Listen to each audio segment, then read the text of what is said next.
Hello students, आज की class start करते हैं। कल हमने अपने कोशिकांग पढ़ने स्टार्ट किए थे और कोशिकांग जो हमने पढ़े थे उसमें हमने प्लाज्मा मेम्ब्रेन कंप्लीट कर लिया था, प्लाज्मा मेम्ब्रेन की संरचना और कार्य। उसके बाद हमने न्यूक्लियस यानी केंद्रक स्टार्ट किया था, जस्ट एन इंट्रोडक्शन उसका लिया था हमने। आज हम उसके आगे पढ़ेंगे, ठीक है। तो एक बार रिवाइज कर लेते हैं। कल हमने केंद्रक के बारे में क्या पढ़ा था। केंद्रक हमारी एक गोलाकार या अंडाकार रचना होती है जो कोशिका के लगभग केंद्र में पाई जाती है और कोशिका की कंट्रोलिंग यूनिट है, क्योंकि यह सारी एक्टिविटीज को कंट्रोल करती है, क्योंकि सारी इंफॉर्मेशन जो है वो केंद्रक के पास है in the form of DNA या क्रोमोसोम, ठीक है। क्रोमोसोम या डीएनए की फॉर्म में सारी जो इंफॉर्मेशन है वो केंद्रक के पास है और इसीलिए ये सारी एक्टिविटीज को कंट्रोल करती है जितनी भी एक कोशिका में होती है। तो आज हम स्टार्ट करेंगे केंद्रक की संरचना, ठीक है। केंद्रक एक दोहरी झिल्ली यानी कि डबल मेम्ब्रेन से घिरा हुआ एक कोशिकांग होता है, ठीक है, जिसे हम जो इसकी झिल्ली है उसको हम कहते हैं केंद्रक कला यानी कि न्यूक्लियर मेम्ब्रेन। आपको पिक्चर में भी दिख रहा है न्यूक्लियर मेम्ब्रेन या न्यूक्लियर एनवलप, ठीक है। न्यूक्लियर मेम्ब्रेन या न्यूक्लियर एनवलप भी हम इसको कहते हैं, ठीक है। तो आपको पिक्चर में दिख रहा है जहां पर भी न्यूक्लियर एनवलप है वही हमारी क्या है, न्यूक्लियर मेम्ब्रेन है, ठीक है। उसके बाद जो न्यूक्लियर मेम्ब्रेन है उसमें छोटे छोटे छिद्र हैं। आपको दिख रहा है पिक्चर में कि जो हमारी न्यूक्लियर एनवलप है उसकी आउटर और इनर मेम्ब्रेन जगह जगह पर टूटी हुई है, यानी कि वो एक छेद बना रही है, ठीक है। तो इस तरह के जो छेद बने हुए हैं उन्हें हम कहते हैं न्यूक्लियर पोर्स यानी कि केंद्रक छिद्र, और ये पदार्थों के केंद्रक के अंदर व बाहर जाने को नियंत्रित करते हैं, यानी कि पदार्थ जो अंदर और बाहर जाएंगे वो इसी केंद्रक छिद्र के द्वारा अंदर और बाहर जाएंगे, ठीक है। जितने भी मटेरियल ने बाहर जाना है या कोशिका द्रव्य से केंद्रक के अंदर आना है तो वो सारे इन्हीं छिद्रों के द्वारा आए जाएंगे, ठीक है। आपको एक और चीज दिख रही होगी, जो हमारे सेंटर है उसमें एक और गोलाकार रचना है। केंद्रक का जो सेंटर है एक और गोलाकार रचना है, ठीक है, जिसे हम कहते हैं न्यूक्लियोलस, ठीक है, न्यूक्लियोलस। और ये आरएनए और प्रोटीन की बनी हुई होती है और राइबोसोम बनाने में हेल्प करती है, ठीक है। उसके बाद केंद्रक के अंदर एक गाढ़ा चिपचिपा जस्ट लाइक जेली के जैसा एक पदार्थ भरा रहता है जिसे हम केंद्रक द्रव्य कहते हैं। केंद्रक द्रव्य यानी कि न्यूक्लियोप्लाज्म कहते हैं, ठीक है। आपको पिक्चर में भी दिख रहा है लाइट पिंक कलर का जो है वो हमारा क्या है, न्यूक्लियोप्लाज्म है, ठीक है।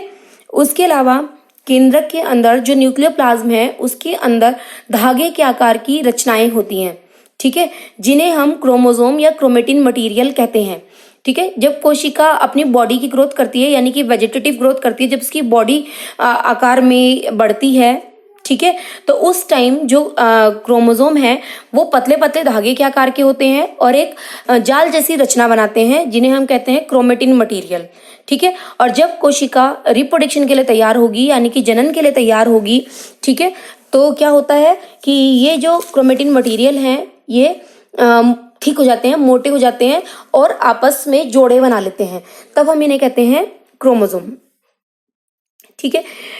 इन क्रोमोसोम के ऊपर छोटे छोटे जीन्स लगे रहते हैं, जैसे कि एक माला के अंदर मोती लगे रहते हैं, उसी तरह से क्रोमोसोम के ऊपर जीन्स लगे रहते हैं, ठीक है। ये जीन्स क्या होते हैं, ये डीएनए के छोटे छोटे टुकड़े होते हैं और ये विभिन्न लक्षणों के लिए रिस्पॉन्सिबल होते हैं और लक्षणों को एक पीढ़ी से दूसरी पीढ़ी में लेकर जाते हैं।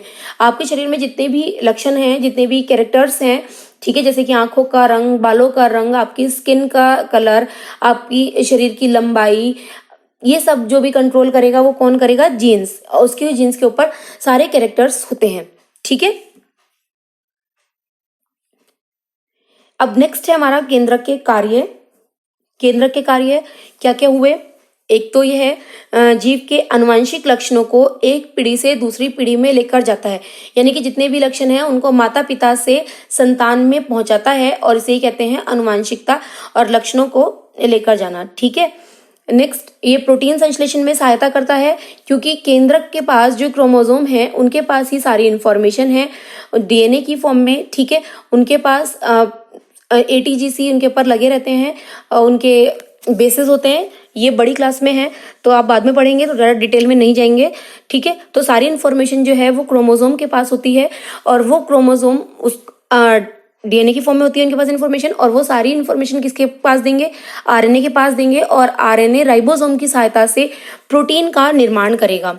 ठीक है, इसके अलावा जो न्यूक्लियोलस है हमारे, वो राइबोसोम बनाने में हेल्प करते हैं, और राइबोसोम ही हमारी वो यूनिट होती है जो प्रोटीन बनाती है। ठीक है, इंफॉर्मेशन डीएनए से आरएनए के पास गई, और आरएनए विदाउट राइबोसोम प्रोटीन नहीं बना सकता है। ठीक है, उसकी फैक्ट्री है।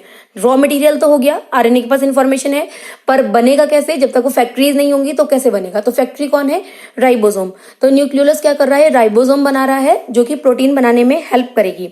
ठीक है, और उसके अलावा क्योंकि सारे कैरेक्टर्स जो हैं वो जीन्स के ऊपर हैं, तो इसीलिए ये लक्षणों, आनुवंशिक लक्षणों को कंट्रोल भी करती है। ठीक है, हमारा केंद्र कंप्लीट हो गया। अब नेक्स्ट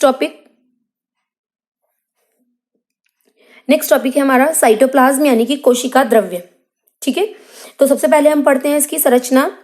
ठीक है, कल हमने बात की थी कि 3 मेजर सेल ऑर्गेनेलीज होते हैं, उनमें हमारा क्या क्या था, प्लाज्मा मेम्ब्रेन, केंद्रक और कोशिका द्रव्य। तो हमारा ये कोशिका द्रव्य पढ़ रहे हैं हम। जिस तरह से न्यूक्लियस के अंदर या केंद्रक के अंदर एक चिपचिपा पदार्थ है, उसी तरह से प्लाज्मा मेम्ब्रेन के अंदर भी एक गाढ़ा चिपचिपा जैसे कि गोंद के जैसा पदार्थ भरा रहता है। ठीक है, जिसे हम क्या कहते हैं, कोशिका द्रव्य या साइटोप्लाज्म। ठीक है, ये कहाँ पर है, प्लाज्मा मेम्ब्रेन के अंदर है, प्लाज्मा झिल्ली के अंदर है, और केंद्रक के बाहर, क्योंकि केंद्रक के अंदर उसका अपना लिक्विड मटेरियल था। ठीक है, जिसे हम क्या कह रहे थे, केंद्रक द्रव्य।